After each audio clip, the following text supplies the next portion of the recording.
in Buddhism we have the sound of a conch. It's supposed to be very, very Buddhist. We haven't got a conch here, so I'm blowing my nose instead.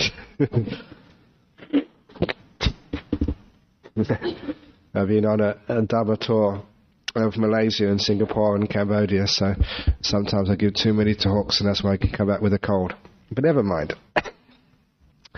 This evening's talk is going to be on a subject which I was asked to talk about in Malaysia a couple of times. And it was on the subject of Buddha nature or original sin.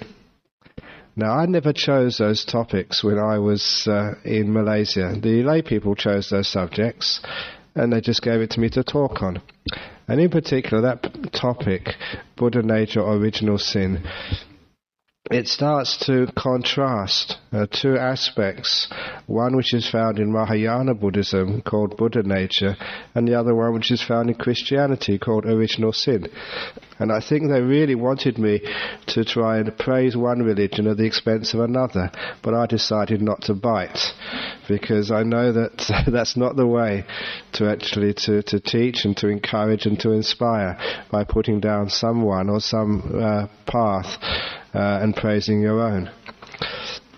So instead of contrasting those two things, I decided to give them a different angle and to teach about Buddha nature and original sin in a way which hadn't been taught before. But first of all, I want just to explain what those two things mean, just in normal religion. In Mahayana Buddhism, there was a concept called Buddha nature, which said that every human being, and many other beings as well, have the potential to become fully enlightened, have the potential to be Buddhas, as if there is always some seed of purity in everybody, in even the worst of criminals, in even the most terrible of rapists or murderers. There's always something good there, a seed which they call the Buddha nature, something which can eventually grow into an enlightened being. It's a very wonderful concept in traditional Mahayana Buddhism, because it means that no one should be thrown away, that no one is that bad that they should be discarded, that even the worst of people have Buddha nature inside them somewhere, some seed, some potential of the very, very best. And it also means that in each one of us there is that seed, that there is that potential of the very, very best.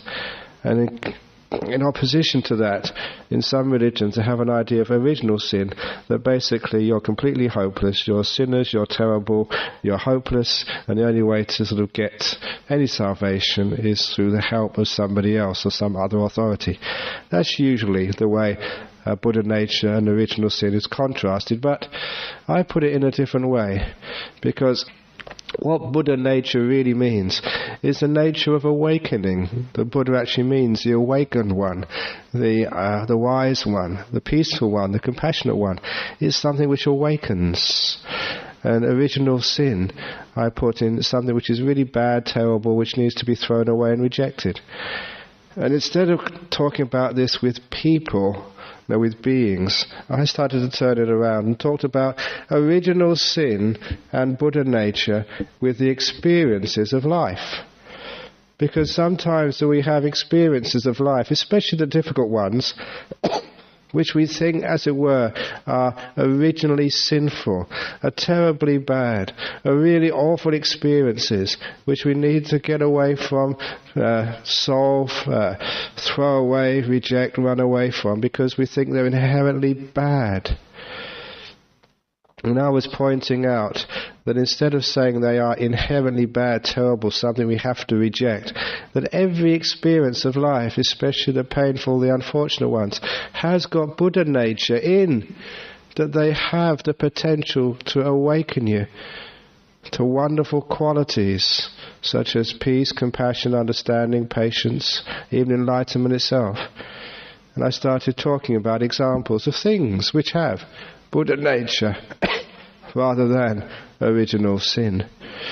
For example, that one of the experiences I had while going over to Malaysia and Singapore and Cambodia people always were asking me to come and do some chanting for people who are sick. That's part of my job, and of course that actually chanting actually works. I've seen it work. It's been proved to work in experiments which were done in universities in the US recently, which was actually reported in Time magazine. Chanting actually improves a person's health. I should actually do some chanting for myself sometimes because I've got a cough. It only works for others, so you guys have to chant for me, okay? But in particular, that one day I went to visit a young Malaysian girl in her 40s who had terrible cancer of the lungs. And she was amazing because her story was that she was in the hospital being ventilated, and basically the doctors given up all hope on her and took the ventilator off, expecting her to die within 1 or 2 days. And she'd been going for 3 or 4 months, and one of the most beautiful, peaceful, happy people you could ever have the privilege to meet. Even though that her body is breaking down and she's in obvious discomfort and pain, she has a continuous smile on her face. And talking to her exactly what she was doing. And she was saying that she could use that cancer which she had as a wonderful opportunity to awake to the Dhamma.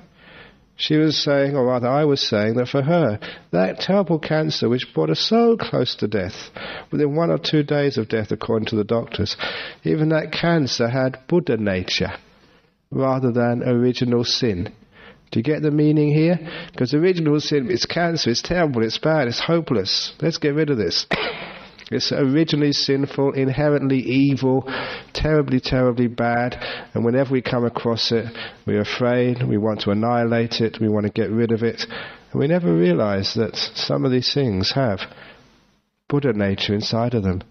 They've got the potential to awaken us to wonderful truths about life. Her particular way was very much her meditation, of staying in the present moment, every moment. She had to be in the present moment, because if she allowed her mind just to go off into the expectations for the future, it would be fear that she couldn't breathe.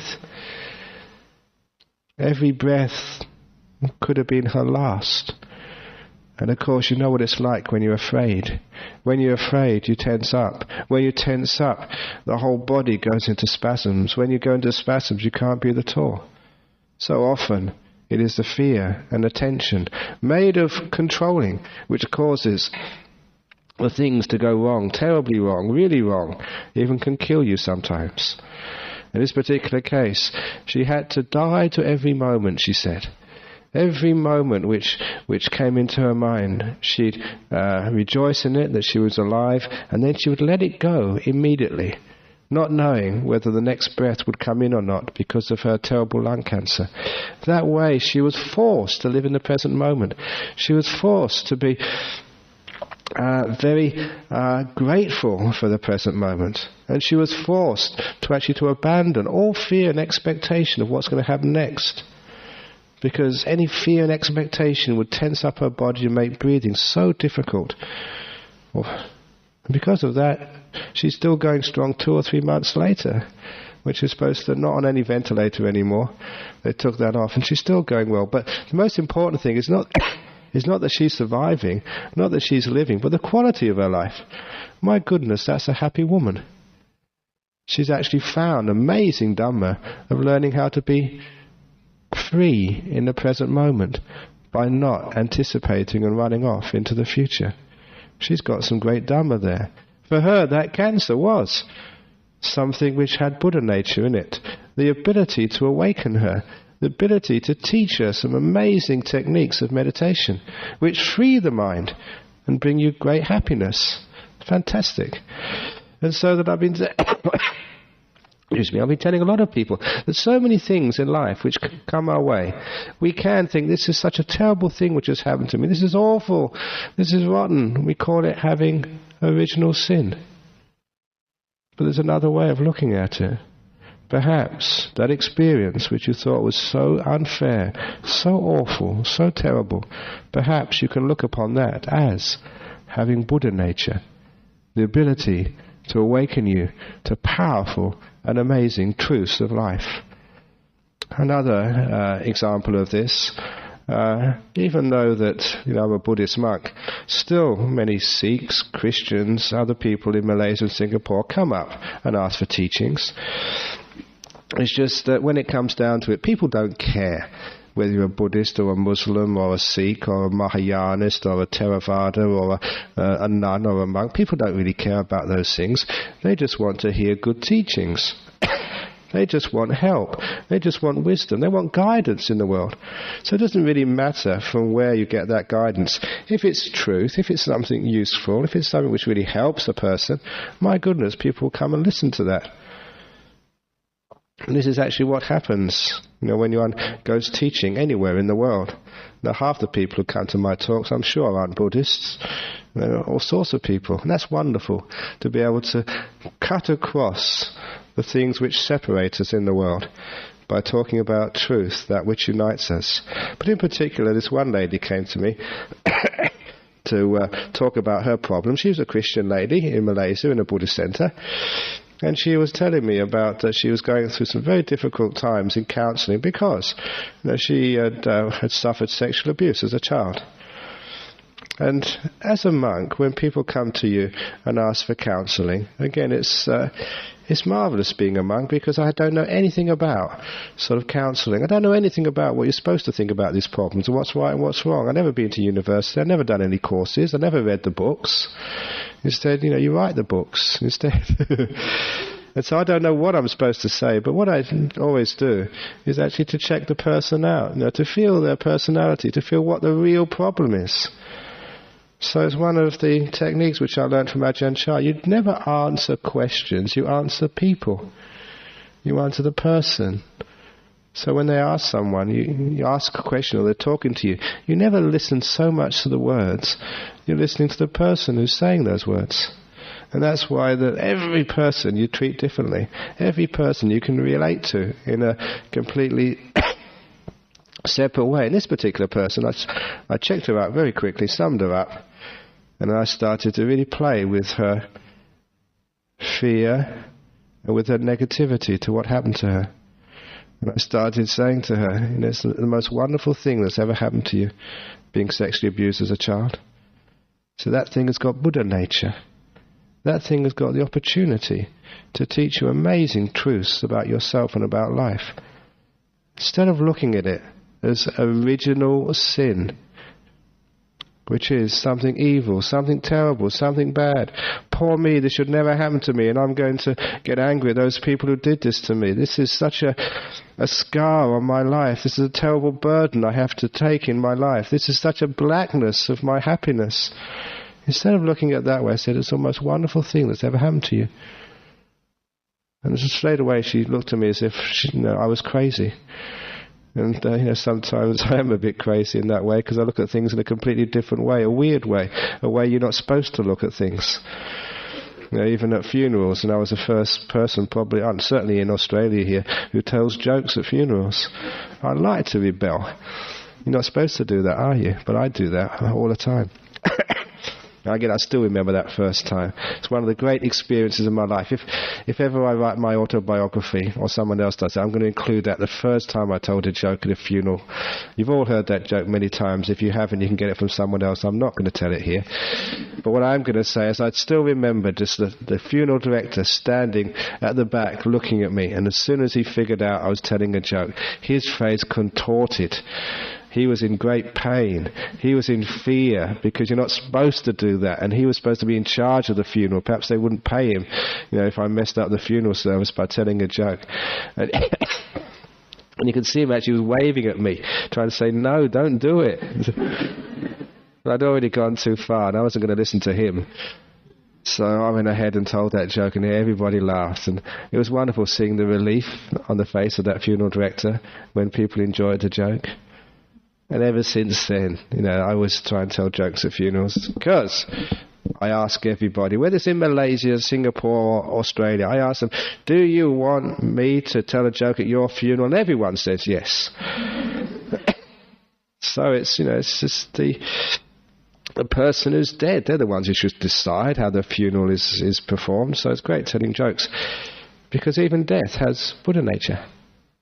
Especially, but let's go back to that lady who was sexually abused. I said, that's got Buddha nature there. That's an amazing fertile ground for gaining selflessness.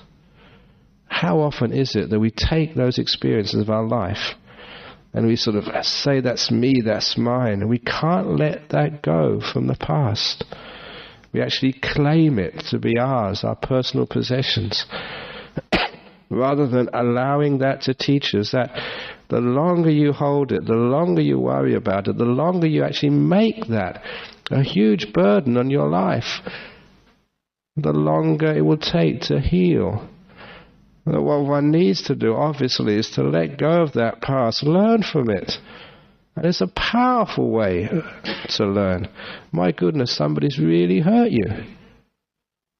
So why?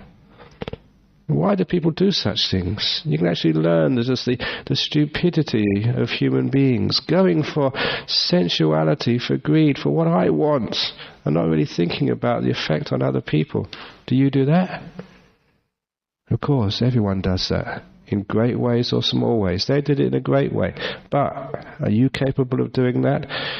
That experience has the Buddha nature to awaken you to your own defilements, to awaken you to your own potentials of greed, of hatred, of stupidity. Because each one of us has those potentials.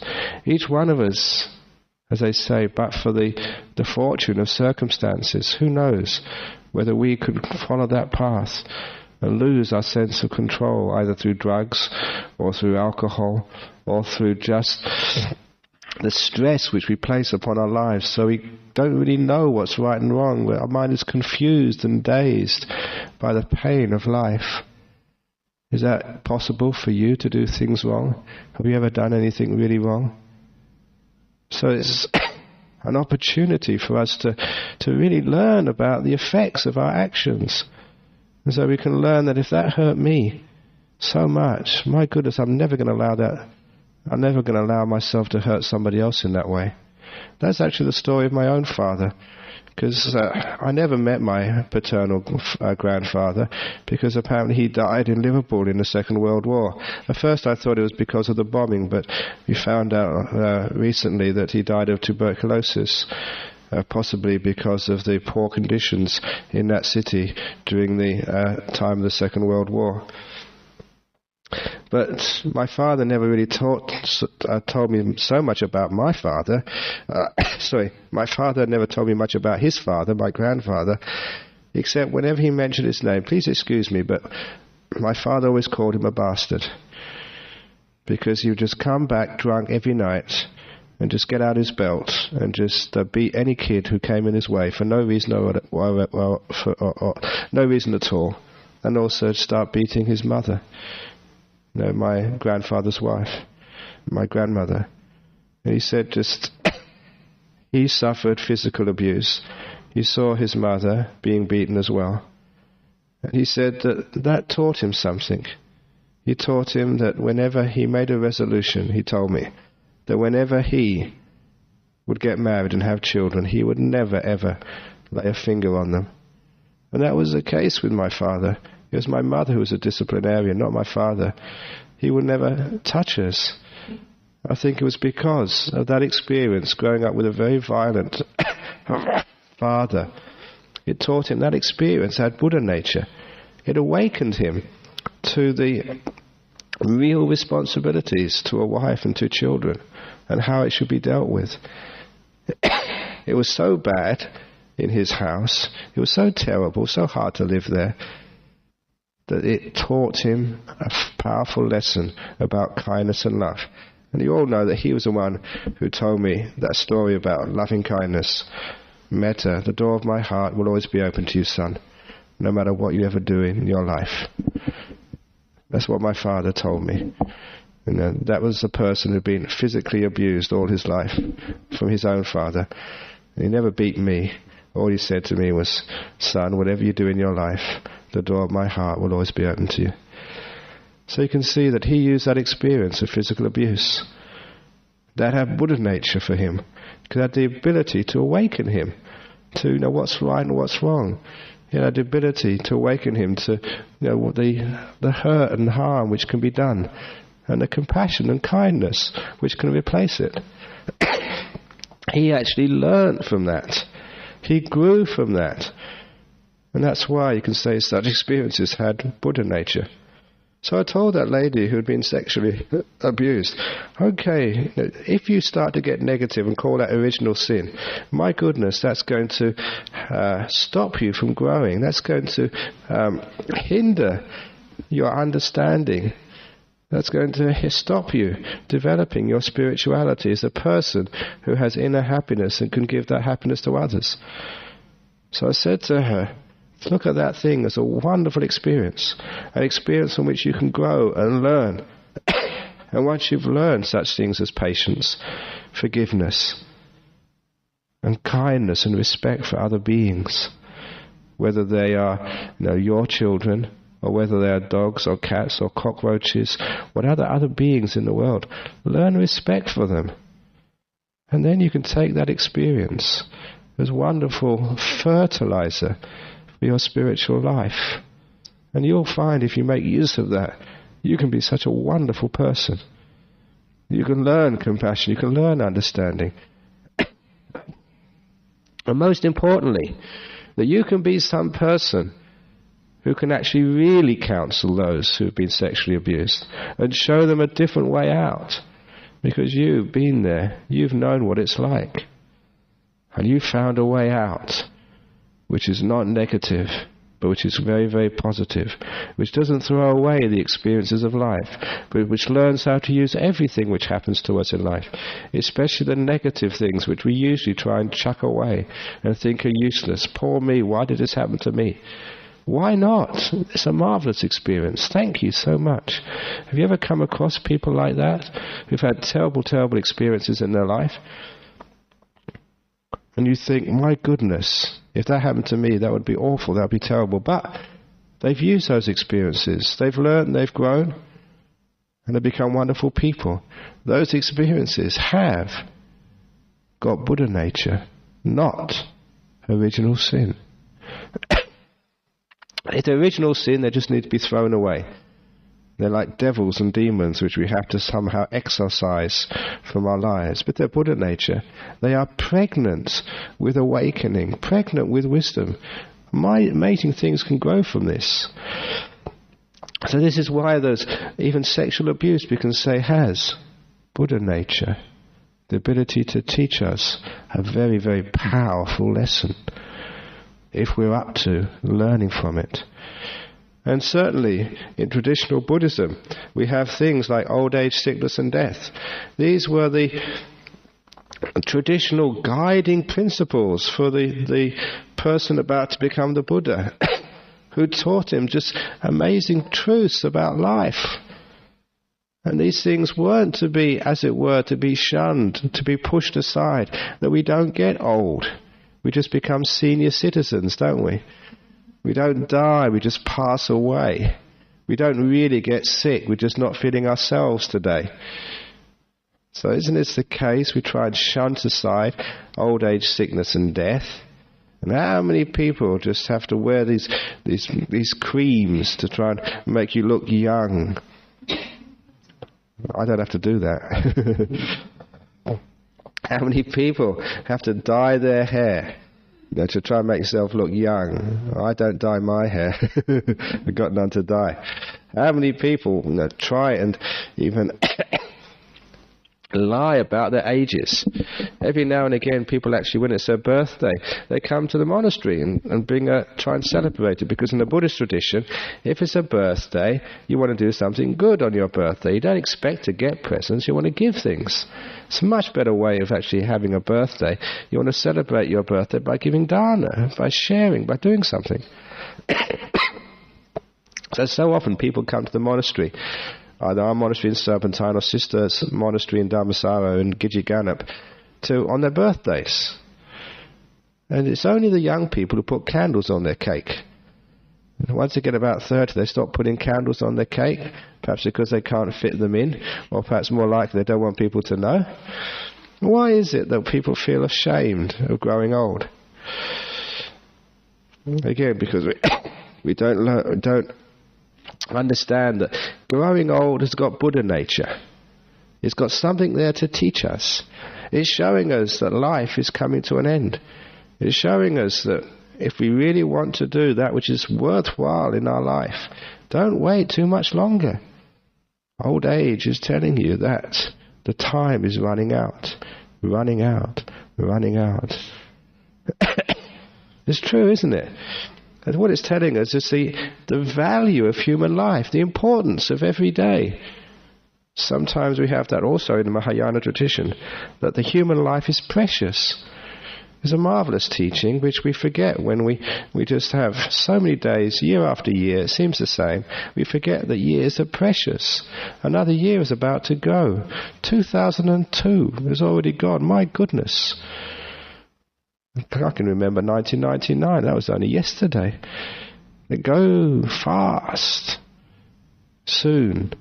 I always say, every birthday, I say 1 year closer to my coffin. Which is true, isn't it? Every year, 1 year closer to your death. Are you ready yet? Are you ready yet? Are you ready yet? What we're saying here is old age is actually showing us a very important truth. Old age is so wonderful with Buddha nature. What are you doing in life?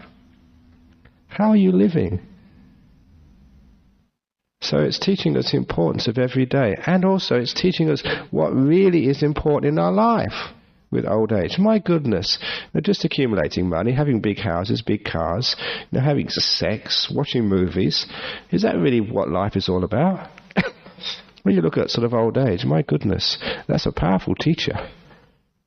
Shows you what life is really meaning. So instead of actually wasting one's time, one realizes an amazing thing to do is go and serve, do some good karma in the community, go and help. For the last, a long time now, I've been doing dana. I've been doing my generosity by giving Dhamma. That's called Dhamma Dana, the gift of teachings. And that said the Buddha, the gift of Dhamma exceeds all other gifts. So you think that you've been giving donations and giving food to the monks, but I've been giving much more to you over the last few years. It's called Dhamma Dana, so Sister Wayama. And Dhamma Dana, the gift of teachings, that gives me so much happiness as a result. And I realize that old age, the older I get, the more talks I'll have to give. That's actually part of being a monk, The older you get, the more venerable you get. And the more venerable you get, the more popular you get.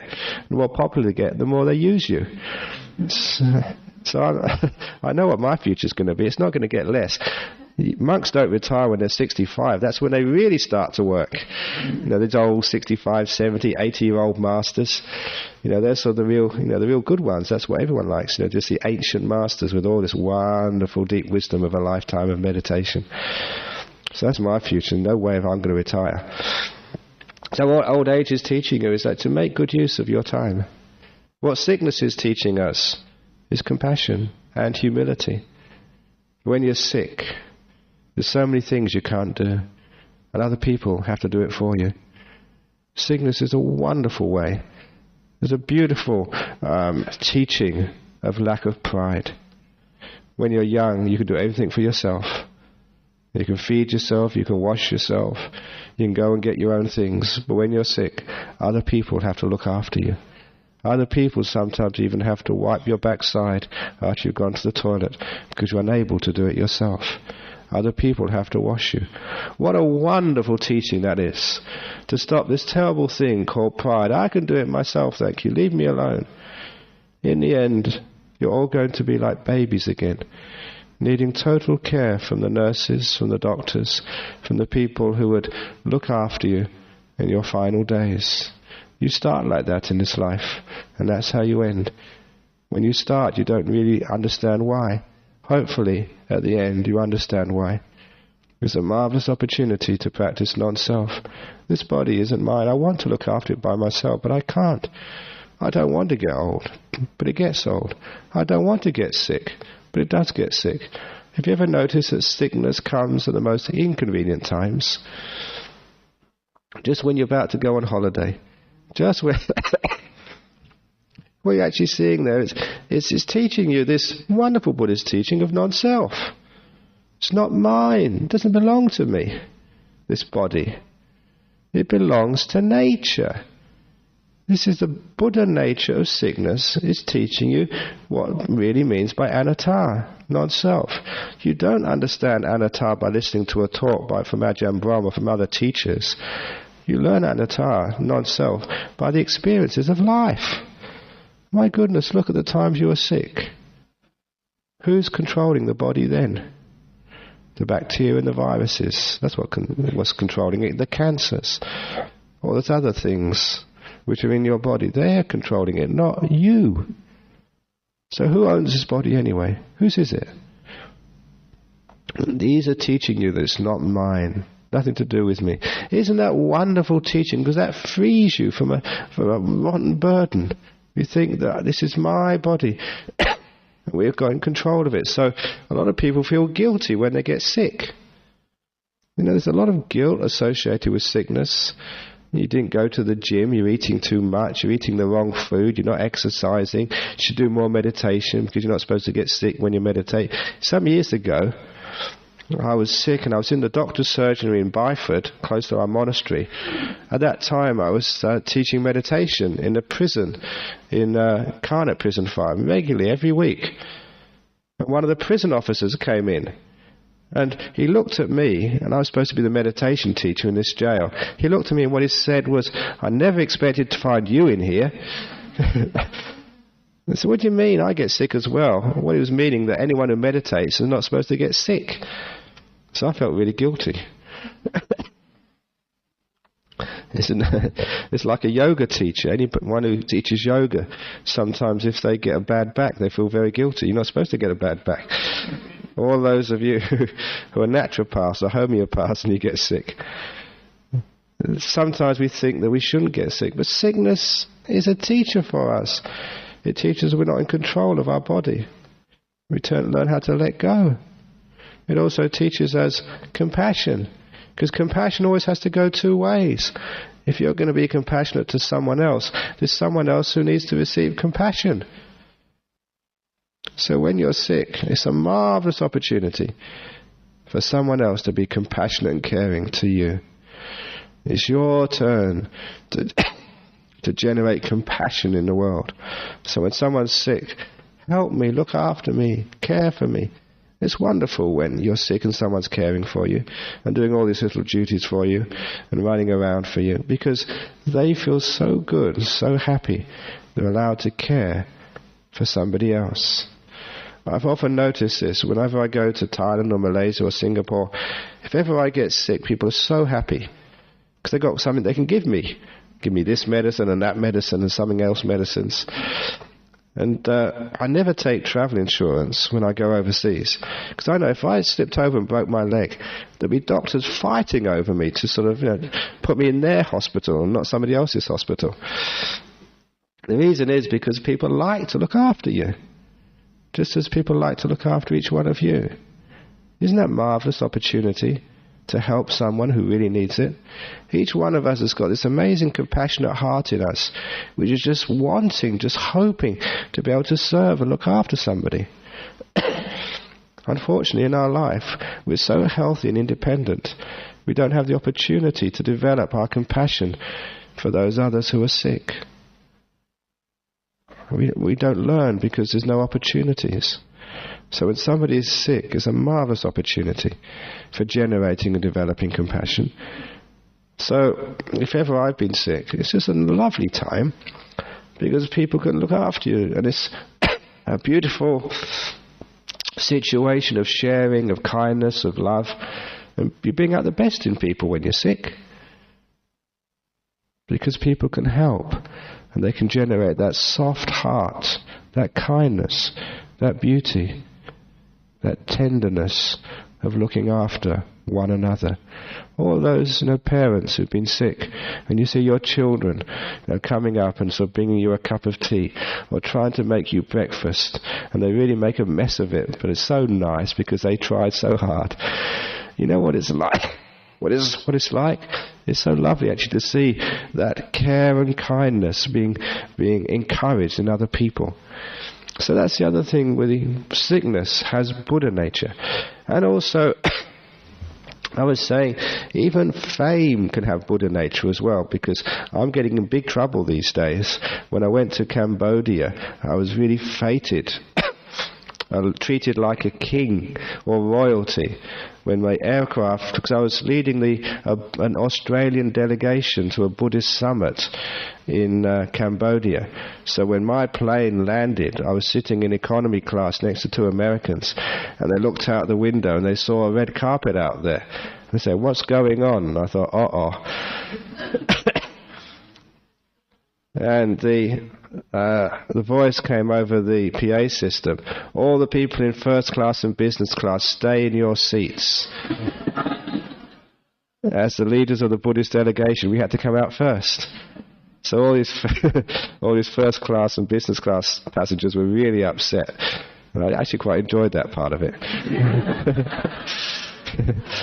Not very compassionate, I must admit, but I do admit to that. And so we got down there with Venerable K.C. Dhammananda was on the same plane as me. So we got on the red carpet and given all these flowers, and down the red carpet to that waiting limo with a driver, an official driver, and a bodyguard. I got my own bodyguard in Cambodia. I always wanted a bodyguard. Not that I need one.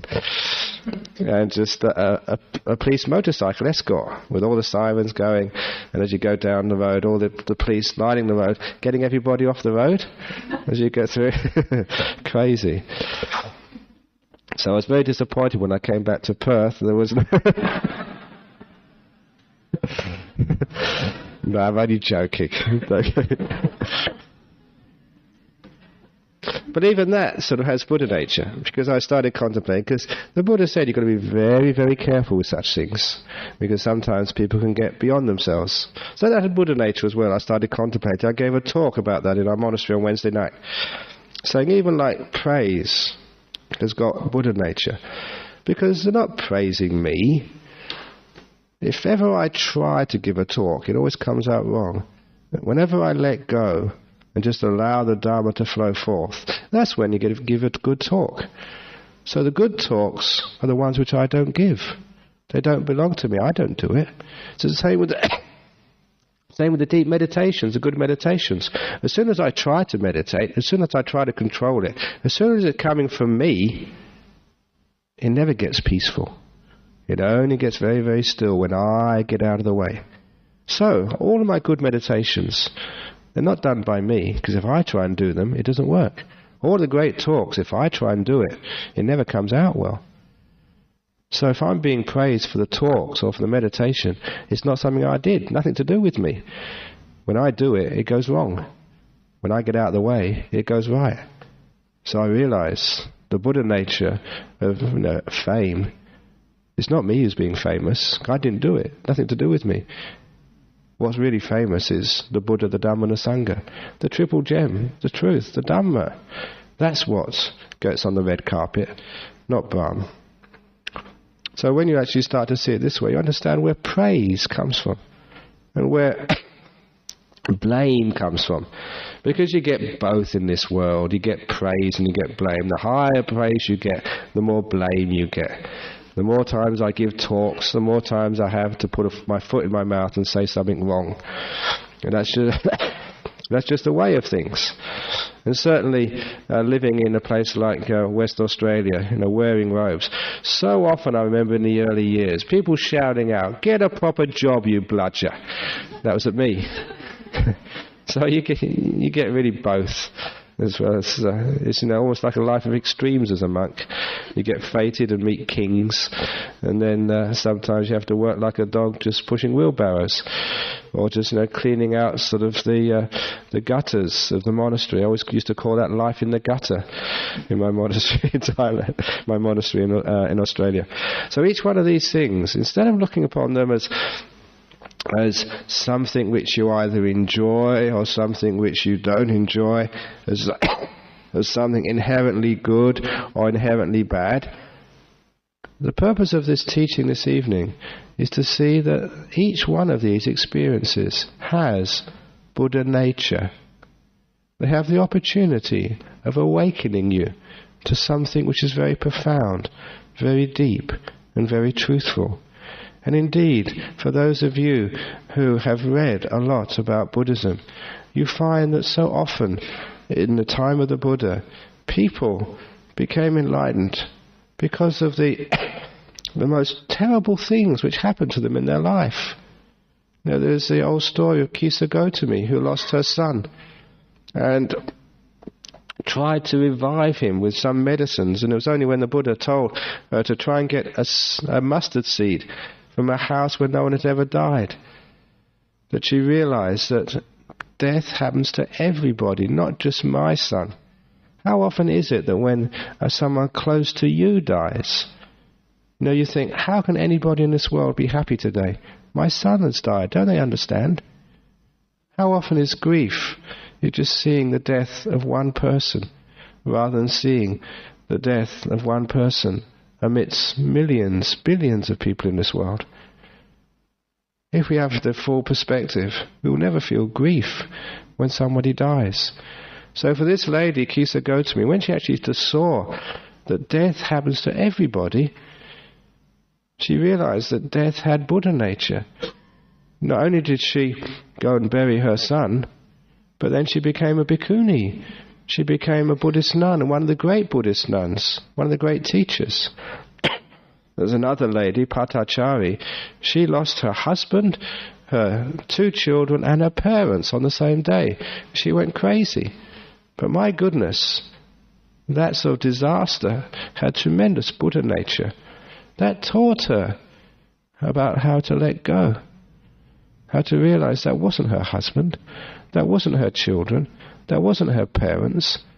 Our parents don't belong to us. Did you buy them at a store?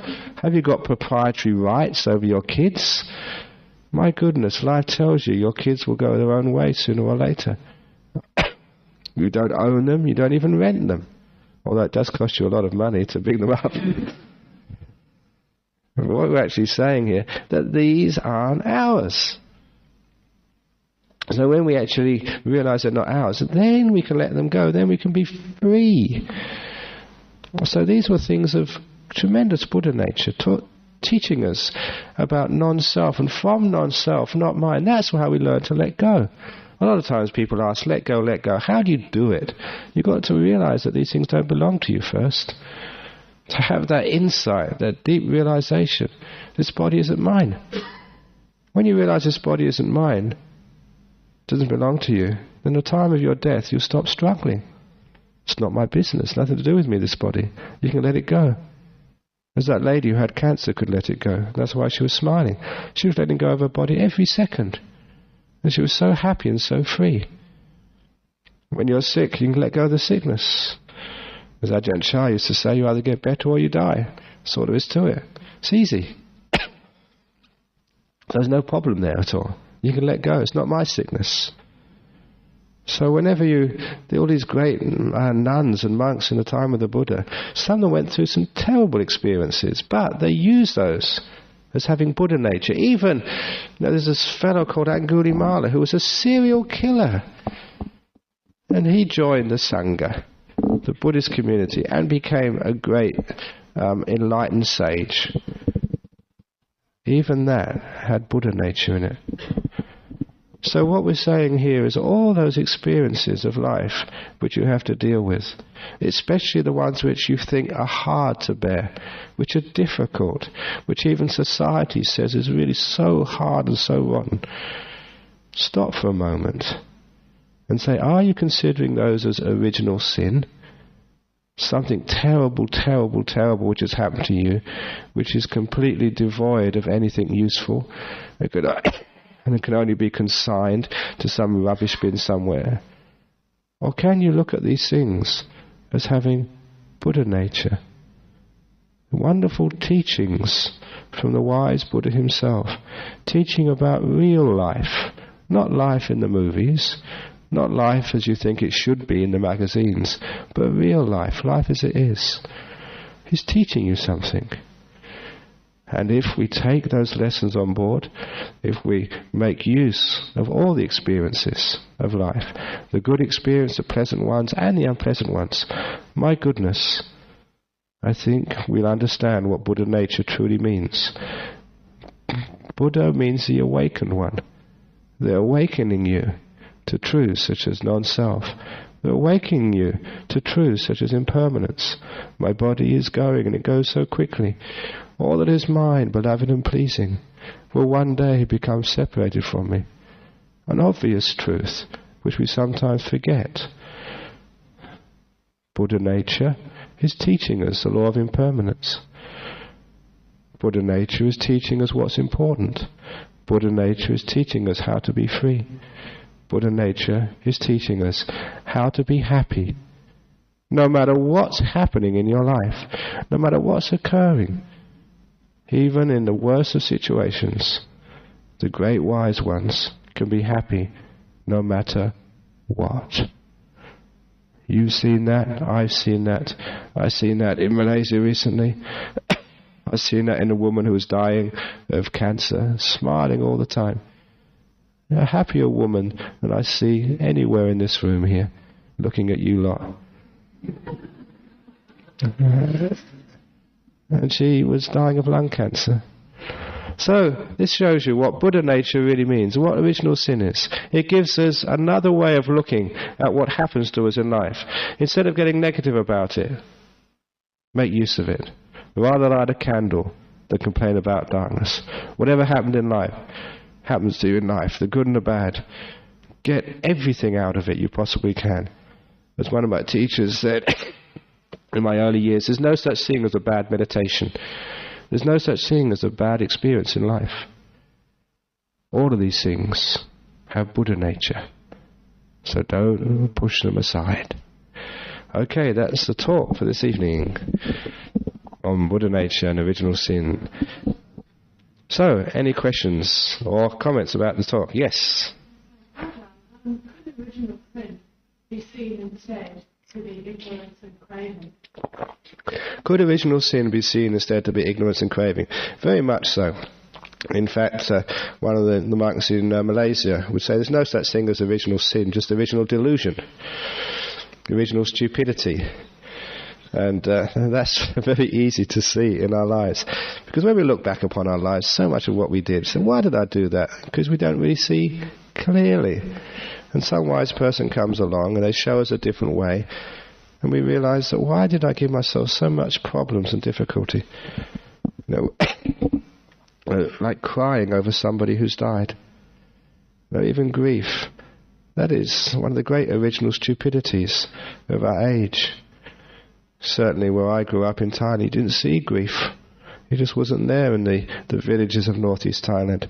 They had an understanding, you know, which hadn't got the delusion and stupidity of grieving for someone who's died.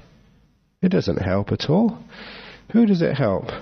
You know, when one cries over someone who's died? No one at all.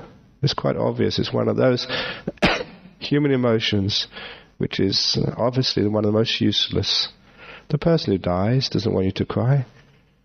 It doesn't help. So it is. Original sin, original delusion is what we say in Buddhism. So it's not that you're bad, because original sin gives this terrible sense of guilt. There's something wrong with you. But if it's delusion, you know that delusion can always be sort of healed just by turning around and seeing correctly. So original delusion gives hope for healing. And seeing Buddha nature in the negative things in life means that all these things you think, these terrible things happen to you, you actually can make use of them and you become a better person as a result. That answer your question?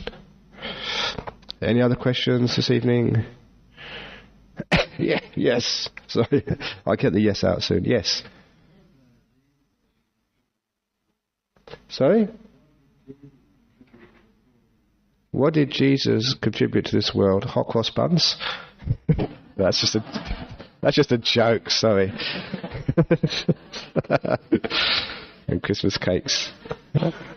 No, it's very difficult to know because the historical Jesus is so hard to pin down. But certainly, this is Christmas time. And what Christmas time is, one good thing about it is like peace and goodwill to all beings. That's a marvellous little emotion at this time of the year. And certainly that's part of the message of Christianity. So that's part which we could celebrate in any religion. Peace and goodwill. I rang up my brother on Christmas Day. We started getting into an argument about whether Mr. Bush should invade Iraq or whether he shouldn't. You know my sort of stance upon that. I'm a pacifist. And so after getting this argument, I said, hang on a bit, I'm going to really be a pacifist and give in. Because peace and goodwill to all beings, including you, brother. So at least it stopped an argument between me and my brother in England. So it's peace and goodwill towards all beings. At least, can't we do that at least for one day of the year? For all days of the year. Why not just one? Why not all days of the year? So I think that's one thing which, that I'm not quite sure if it's from the historical Jesus, but certainly from Christianity. And Christianity is very, very strong on actually doing something compassionate, not just talking about it. Because sometimes, you know what Buddhists do. May all beings be happy and well, may all beings be happy and well. But when it actually comes to doing any service to someone, like going to the hospital and just volunteering, or actually going and sort of helping an old people's home, how many of you actually do that? Instead of just saying, may all people be happy and well, may all beings be happy and well. So it's one good thing about sort of the Christians, actually they really get out and do things. But I think a lot of Buddhists do that as well, but we don't make a big song and dance about it, and we don't sort of have sort of Buddhist, we do have actually Buddhist hospitals and Buddhist schools and Buddhist old people's homes. We also have Buddhist orphanages as well, which reminds me that this evening is the last day for actually, we're having a collection over this Christmas period for the Buddhist orphanage in Bangladesh. Little orphanage. Orphans, I think it's orphan girls and boys, I think now, in Bangladesh, one of the poorest countries in the world, and these are Buddhists who don't get much help from the Muslim government in Bangladesh. And again, Judy has been over there to see the place, to check it out. And one thing we can guarantee, that every cent which is given actually goes to the orphanage. And you can see the pictures in the back there. And what they go for is to buy bags of rice, or like candles, or like beds for the kids to sleep on, or pens. They're not chandeliers or huge offices with computers for people to administer this. This is really basic, down-to-earth survival. So those of you who wish to join in the Christmas spirit and actually do some good charity, not just say may all beings be happy and well, but actually do something about it. There's a little bowl in the back there for actually to help out. A little orphanage in Bangladesh, which our Buddhist Society here has been supporting. How many years now, Judy? 5 years we've been supporting this place. You can see little pictures of the kids in the back there. So that's one thing which we can do, one thing which we can learn from people like Jesus, being kind, being compassionate. It doesn't matter if you can't afford it and you have to walk home, because walking home and being broke has got great Buddha nature. I don't have to walk so far to go home. I live here. Okay, any more questions before we finish off today? Okay, let's finish off today now. So we have some, thanks again for coming. I gave a short talk today because I've got a sore throat, because I have got a cough and a cold from coming back from Malaysia and Singapore, doing a lot of work. Whenever I do go overseas, it's not holiday. It's work. From before 7:30 in the morning till just before 10 to midnight, usually I get back to my room.